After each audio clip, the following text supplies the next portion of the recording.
ಕಾಶ್ಮೀರದಲ್ಲಿ ನಡೆದ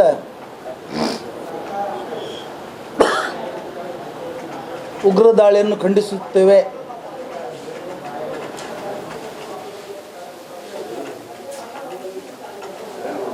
ಭಾರತದ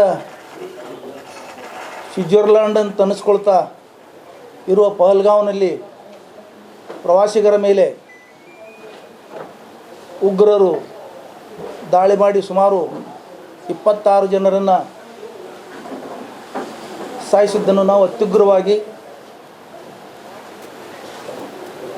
ಖಂಡಿಸುತ್ತೇವೆ.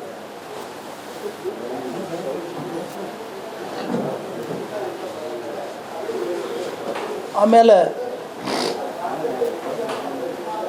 ಆ ದಾಳಿ ಒಂದು ಪೂರ್ವ ನಿಯೋಜಿತ ಆಗಿತ್ತು ಅಂತ ಅನ್ನಿಸ್ತಾ ಇದೆ. ಆ ದಾಳಿ ನಮ್ಮ ದೇಶದ ಗುಪ್ತಚರ ಇಲಾಖೆ ತಡಿಬಹುದಾಗಿತ್ತೇನೋ, ಅವರು ವೈಫಲ್ಯದಲ್ಲಿ ಎದ್ದು ಕಾಣ್ತಾ ಇದೆ. ಯಾಕಂದ್ರೆ ಆ ದಾಳಿ ನಡೆದ ಸಂದರ್ಭದಲ್ಲಿ 2,000 ಜನ, ಸುಮಾರು 2,000 ಜನ ಆ ಸ್ಥಳದಲ್ಲಿ ಪ್ರವಾಸಿಗರು ಜಮಾವಣೆ ಆಗಿದ್ದರೂ ಸಹಿತ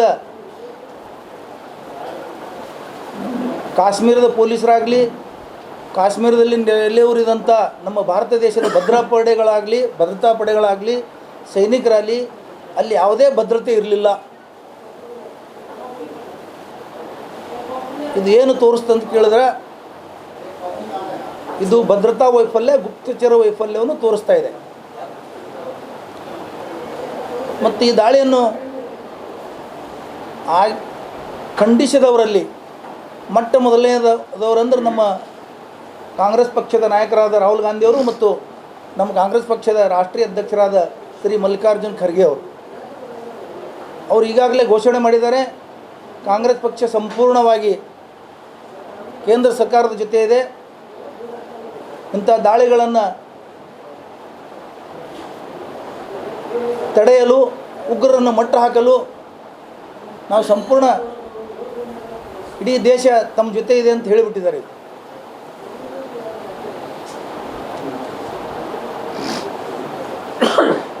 ಕಳೆದ 11 ವರ್ಷಗಳಿಂದ BJP ಸರ್ಕಾರ ಅಲ್ಲಿ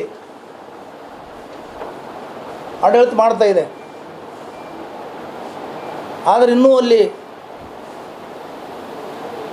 ವಿಫಲತೆಗಳು ಕೊನೆಗಾಣ್ತಾ ಇಲ್ಲ. ಕೆಲವು ಮಾಧ್ಯಮಗಳು ಇದನ್ನು ಜಾತಿ ಆಧಾರದ ಮೇಲೆ ನೋಡ್ತಾ ಇದ್ದಾವೆ. ಸರ್ಕಾರದ ವೈಫಲ್ಯ ಅಂತ ಎತ್ತಿ ತೋರಿಸಲು ತಯಾರಿಲ್ಲ. ಕೆಲವು ಮಾಧ್ಯಮಗಳು ಇದನ್ನು ಜಾತಿ ಆಧಾರದಲ್ಲಿ ನೋಡ್ತಾ ಇದ್ದಾವೆ. ಈ ದೇಶದ ಸೌಹಾರ್ದತೆ ಆಧಾರದಲ್ಲಿ ನೋಡಬೇಕು. ಯಾರೋ ಒಬ್ಬ ಉಗ್ರ ಜಾತಿ ಕೇಳಿ ಹೊಡೆದನಂತೇಳಿ ಅದು ಸುಳ್ಳಿದೆಯೋ ನಿಜ ಇದೆಯೋ ಗೊತ್ತಿಲ್ಲ, ಅದನ್ನೇ ಭಾಳ ಪ್ರಚಾರ ಮಾಡ್ತಾ ಇದ್ದಾವೆ ಕೆಲವು ಮಾಧ್ಯಮಗಳು. ಆದರೆ ಇಡೀ ಅಲ್ಲಿ ಮುಸ್ಲಿಂ ಸಮಾಜದವರು ತಮ್ಮ ಪ್ರಾಣವನ್ನೇ ತೆತ್ತು ಅಲ್ಲಿ ಪ್ರವಾಸಿಗರನ್ನು ಉಳಿಸಿದ್ದಾರೆ. ಅದನ್ನು ಎತ್ತಿ ತೋರಿಸಬೇಕಾಗಿತ್ತು. ಅಲ್ಲಿ ಕಾಶ್ಮೀರಿ ಜನ ಜಾತಿ ಭೇದ ಮರೆತು ಸೌಹಾರ್ದತೆಯನ್ನು ಮೆರೆದು ತಮ್ಮ ಪ್ರಾಣವನ್ನು ತೊರೆದು, ಪ್ರಾಣದ ಹಂಗು ತೊರೆದು ಎಲ್ಲ ಜನರನ್ನು ಅವ್ರಿಗೆ ತುಳಿಸಿಲ್ಲ. ರಕ್ಷಣೆ ಕೊಟ್ಟಿದ್ದು ಕೇವಲ ಮುಸ್ಲಿಮರಿಗೆ ಅಂಥೇಳಿ ಅಲ್ಲಿ ಮುಸ್ಲಿಮರು ಕೊಡಲಿಲ್ಲ. ಅವರೇನದು ಏನೂ ನೋಡಲಿಲ್ಲ. ದೇಶದ ಹಿತದೃಷ್ಟಿಯಿಂದ, ಅಲ್ಲಿ ಜನರ ಹಿತದೃಷ್ಟಿಯಿಂದ ಅವರು ಆ ಕೆಲಸ ಮಾಡಿದ್ದಾರೆ. ಅದನ್ನು ಶ್ಲಾಘಿಸಬೇಕಲ್ಲ. ಕೆಲವು ಮಾಧ್ಯಮಗಳು ಜಾತಿ ಆಧಾರಿತ ಟೀಕೆಗಳು ಮಾಡೋದ್ರೊಳಗೆ ತೊಡಗಿದಾವೆ. ಅದನ್ನು ಈ ಸಂದರ್ಭದಲ್ಲಿ ನಾವು ಹೇಳಬೇಕಾಗ್ತದೆ. ಈ ದೇಶಕ್ಕೆ ಒಬ್ಬರು ರಾಷ್ಟ್ರೀಯ ಭದ್ರತಾ ಸಲಹೆಗಾರ ಅಂತ ಹೇಳಿದ್ದಾರೆ ಅಜಿತ್ ದೋವಾಲ್ ಅವರು. ಅವ್ರ ಮಗ ಪಾಕಿಸ್ತಾನದಲ್ಲಿ ವಿದ್ಯುತ್ ಸಪ್ಲೈ ಮಾಡೋ ಕಾಂಟ್ರಾಕ್ಟ್ ತೊಗೊಂಡಿದ್ದಾನೆ. ಅವ್ರು ಏನು ಮಾಡ್ತಾ ಇದ್ದಾರೆ? ಕಳೆದ 11 ವರ್ಷಗಳಿಂದ ರಾಷ್ಟ್ರೀಯ ಭದ್ರತಾ ಸಲಹೆಗಾರ ಅವರು. ಯಾವ ಭದ್ರತೆ ಮಾಡಿದ್ದಾರೆ ಅವರು?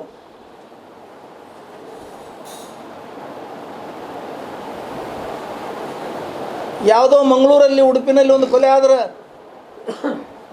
NIAದವರು ಓಡಿ ಬರ್ತಾರೆ, ರಾಷ್ಟ್ರೀಯ ತನಿಖಾ ದಳದವರು ಓಡಿ ಬರ್ತಾರೆ, ಅಲ್ಲಿ ವರ್ಷಾನುಗಟ್ಟಲೆ ಬೀಡು ಬಿಡ್ತಾರೆ. 11 ವರ್ಷಗಳಿಂದ ಸಾವಿರಾರು ಜನ ಇಲ್ಲಿ ಸತ್ತಿದ್ದಾರೆ. ಸಾವಿರಾರು ಯೋಧರು ನಮ್ಮ ದೇಶದ ವೀರ ಯೋಧರು ಈ ಕಾಶ್ಮೀರದಲ್ಲಿ ಪ್ರಾಣ ತೆತ್ತಿದ್ದಾರೆ. ಇದರ ಬಗ್ಗೆ ಗಮನ ಕೊಡಕ್ಕೆ ಅಜಿತ್ ದೋವಲ್ ಅವ್ರಿಗಾಗಲಿ, ಪ್ರಧಾನಿಗಳಿಗಾಗಲಿ, ಸಂರಕ್ಷಣಾ ಮಂತ್ರಿಗಳಿಗಾಗಲಿ, ದೇಶದ ಗೃಹ ಮಂತ್ರಿಗಳಿಗಾಗಲಿ ವ್ಯವಧಾನ ಇಲ್ಲ. 6 ವರ್ಷಗಳ ಹಿಂದೆ ನಡೆದಂಥ ಪುಲ್ವಾಮಾ ದಾಳಿ 44 ಯೋಧರು ಈ ದೇಶಕ್ಕಾಗಿ ಪ್ರಾಣ ತೆತ್ತರವರು ಇವತ್ತಿನ ತನಕ ಅದು ತನಿಖೆ ಆಗಲಿಲ್ಲ, ಅದ್ರ ಬಗ್ಗೆ ಕ್ರಮ ತಗೊಳ್ಳಿಲ್ಲ. ಒಂದು ವೇಳೆ ಅದ್ರ ಬಗ್ಗೆ ಕ್ರಮ ತಗೊಂಡಿದ್ದರೆ ಇವತ್ತು ಈ ಘಟನೆ ಆಗ್ತಿರಲಿಲ್ಲ ಅಂತ ನನ್ನ ಅಭಿಪ್ರಾಯ. 6 ವರ್ಷಗಳ ಕಾಲ ಎಲ್ಲ ನಿಮ್ಮ ಹತ್ರ ಇಟ್ಕೊಂಡು ತನಿಖೆ ಮಾಡೋಕ್ಕಾಗಿಲ್ಲ, ಇವತ್ತಿಗೆ ಅವ್ರಿಗೆ ಅರೆಸ್ಟ್ ಮಾಡೋಕ್ಕಾಗಿಲ್ಲ. ಯಾಕಾಯಿತು, ಏನಾಯಿತು, ಯಾರು ಮಾಡಿದ್ರು ಅದ್ರ ಬಗ್ಗೆ ತನಿಖೆನೇ ಇಲ್ಲ. ಆದ ಘಟನೆಗಳ ಬಗ್ಗೆ ನೀವು ತನಿಖೆ ಮಾಡಿದರೆ ಮುಂದೆ ಘಟನೆಗಳಾಗೋದಿಲ್ಲ. ಆಮೇಲೆ ಇದೇ ಸಂದರ್ಭದಲ್ಲಿ ನಮ್ಮ ದೇಶದ ಪ್ರಧಾನಮಂತ್ರಿಗಳು 22ನೇ ತಾರೀಕಿಗೆ ಈ ಸ್ಥಳಕ್ಕೆ ಭೇಟಿ ಕೊಡೋರಿದ್ರು. ಅವರು ಯಾಕೆ ಮುಂದೂಡಿದ್ರು ಸಡನ್ಲಿ? ಇದೊಂದು ಗಂಭೀರ ಪ್ರಶ್ನೆ. ಪ್ರವಾಸವನ್ನು ಯಾಕೆ ಮೊಟಕುಗೊಳಿಸಿದ್ರು? ಯಾಕೆ ಅವ್ರಿಗೆ ರದ್ದು ಮಾಡಿದ್ರು? ಸೌದಿ ಅರೇಬಿಯಾಕ್ಕೆ ಹೋದ್ರಿ, ಅಲ್ಲಿ ಹೋಗಿ ಒಬ್ಬ ಮುಸ್ಲಿಂ ರಾಜನ ಜೊತೆ ಆಲಂಘನೆ ಮಾಡ್ಕೊಳ್ತಾ ಇದ್ದೀರಿ, ಸೌಹಾರ್ದತೆ ಮೆರಿತಾ ಇದ್ದೀರಿ. ಇಲ್ಲಿ ದೇಶದ ಜನರ ಪ್ರಾಣ ರಕ್ಷಣೆ ಯಾರ್ದು ಹೊಣೆ? ಹಿಂದೆ ಪುಲ್ವಾಮಾ ದಾಳಿ ಆದಾಗ ನೀವು ಎಲ್ಲೋ ಕಾಡಿನಲ್ಲಿ ಹೋಗಿ ಫೋಟೋ ತೆಗಿತಾ ಇದ್ರಿ, ಫೋಟೋ ತಗೊಳ್ತಾ ಇದ್ರಿ. ಇವತ್ತು ಪಹಲ್ಗಾವ್ನಲ್ಲಿ ಆದಾಗ ನೀವು ಸೌದಿ ಅರೇಬಿಯಾದ ಪ್ರವಾಸದಲ್ಲಿದ್ದೀರಿ.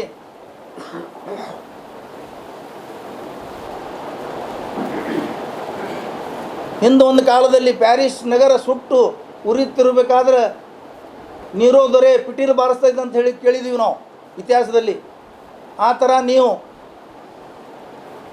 ದೇಶದ ಗಂಭೀರ ಪರಿಸ್ಥಿತಿಗಳ ಕಡೆ ಗಮನ ಕೊಡದೇನೆ ದೇಶ ಸುತ್ತುತ್ತಾ ಇದ್ದೀರಿ. ಆಮೇಲೆ ಈ ಉಗ್ರರು ಅವರು ಮಾನವರೇ ಅಲ್ಲ.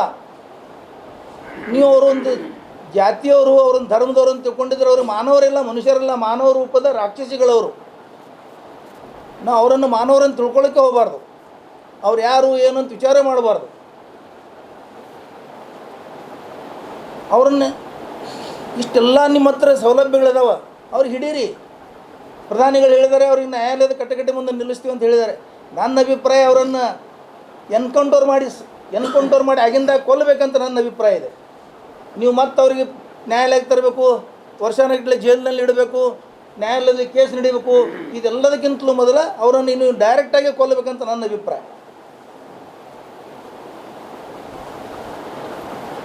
ಈ ದೇಶದ ರಕ್ಷಣಾ ಸಚಿವರು ಮತ್ತು ಗೃಹ ಸಚಿವರು ರಾಜನಾಥ್ ಸಿಂಗ್ ಅವರು ಮತ್ತು ಅಮಿತ್ ಶಾ ಅವರು ಅಲ್ಲಿ ಹೋಗಿ ಘೋಷಣೆ ಮಾಡ್ತಾರೆ, ನಾವು ಇವರನ್ನು ಬಿಡೋಂಗಿಲ್ಲ, ಇವ್ರನ್ನ ಹಿಡಿದೇ ಹಿಡಿತೀವಿ.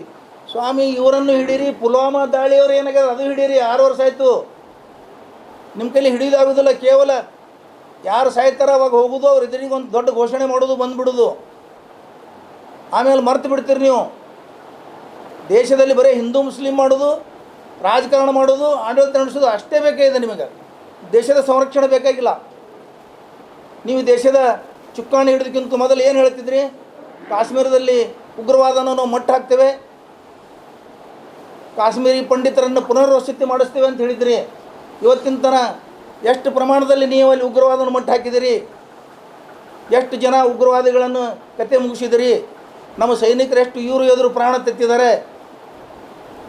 ಅದ್ರ ಬಗ್ಗೆ ಒಂದು ಶ್ವೇತಪತ್ರ, 11 ವರ್ಷದ ಒಂದು ಕತೆ ಶ್ವೇತಪತ್ರವನ್ನು ಹೊರಡಿಸಿರುತ್ತೇಳಿ ನಾನು ಈ ಸಂದರ್ಭದಲ್ಲಿ ಹೇಳ್ತೀನಿ. ಅಂದರೆ ದೇಶದ ಜನರಿಗೆ ಗೊತ್ತಾಗಬೇಕು ನೀವು ನಿಮ್ಮದು ಏನಿದೆ ಅನ್ನೋದೆಲ್ಲ.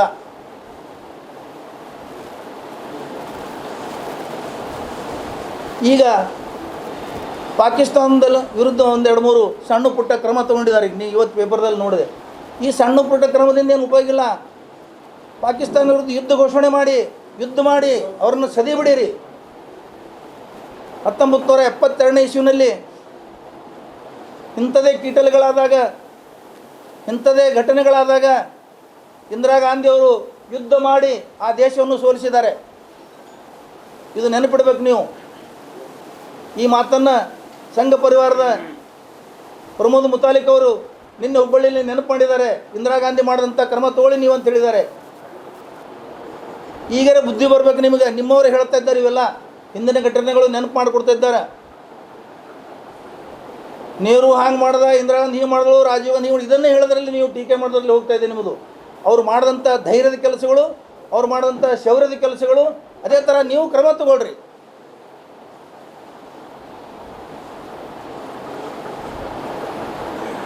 ಆ ದಾಳಿ ಆದ ತಕ್ಷಣ ಅಲ್ಲಿ ಕುದುರೆ ಓಡಿಸೋರು, ಕುದುರೆ ಗಾಡಿ ಓಡಿಸೋರು, ಅಲ್ಲಿ ಸಾಮಾನ್ಯ ಮುಸ್ಲಿಮರು ಎದುರು ನಿಂತು ತಮ್ಮ ಪ್ರಾಣಗಳು ಕೊಟ್ಟು ಉಳಿಸಿದ್ದಾರೆ. ಅಂಥವ್ರನ್ನು ಗುರುತಿಸ್ರಿ. ಅವರನ್ನು ಗುರುತಿಸಿ ನೀವು ಅವರಿಗೆ ಧನ್ಯವಾದ ಹೇಳಿದ್ರೆ ಉಳಿದವರು ಇಂಥ ಕೆಲಸ ಮಾಡೋಕ್ಕೆ ತಯಾರಾಗ್ತಾರೆ. ಅಲ್ಲಿ ಜನ ಅಂಥವ್ರಿಗೂ ಪುರಸ್ಕಾರ ಮಾಡಿ. ಪ್ರಾಣ ತೆತ್ತು ದೇಶದ ಸಂರಕ್ಷಣೆಗಾಗಿ ಸಾಮಾನ್ಯ ಜನ ಉಳಿಸ್ತಾ ಇದ್ದಾರೆ, ಅವರಿಗೂ ನೀವು ಸ್ವಲ್ಪ ಗೌರವ ಕೊಡಿ. ಇಡೀ ಕಾಶ್ಮೀರದ ಮುಸ್ಲಿಮರು ನಿನ್ನಿನ ದಿವಸ ಜಾತಿ ಭೇದ ಮರೆತು ಬುರ್ಕಾಗಳನ್ನು ಹಾಕ್ಕೊಂಡು ಮೆರವಣಿಗೆ ಮಾಡಿದ್ದಾರೆ. ಅವರು ಒಂದೇ ಮಾತ್ರ ಹೇಳ್ತಾ ಈ ದೇಶದ ಒಂದು ಗೌರವಕ್ಕಾಗಿ, ಒಂದು ಜನರಲ್ಲಿ ಧೈರ್ಯ ತುಂಬಲಿಕ್ಕೆ ಅವರು ಮೆರವಣಿಗೆಗಳನ್ನು ಮಾಡಿದ್ದಾರೆ.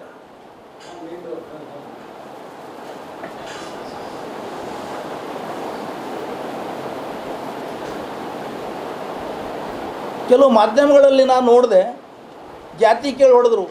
ಮುಂಬೈನಿಂದ ಹೊರಟಂಥ ರೈಲಿನಲ್ಲಿ ಒಬ್ಬ RPF ಯೋಧ, ರೈಲ್ವೆ ಪೊಲೀಸ್ ಫೋರ್ಸ್ ಯೋಧ ಕೈಯಲ್ಲಿ ಬಂದೂಕು ಹಿಡಿದು ಮುಸ್ಲಿಮರನ್ನು ಕೇಳಿ ದಾಡಿ ಟೋಪಿ ನೋಡಿ 3 ಜನರನ್ನು ಕೊಂದ. ಅವಾಗ ನೀವು ಜಾತಿ ನೋಡಿ ಕೇಳಿ ಹೊಡೆದತ್ತು ಹೇಳೋಕ್ಕಾಗಲಿಲ್ಲ. ಜಾತಿ ನೋಡಿ ಹೊಡೆದ್ರು ಕೊಲ್ಲಿದ್ರು ಅಂತ ಹೇಳೋಕ್ಕಾಗಲಿಲ್ಲ ನಿಮಗೆ ಮಾಧ್ಯಮಗಳಿಗೆ, ಈ ಗೋಧಿ ಮೀಡಿಯಾಗಳಿಗೆ.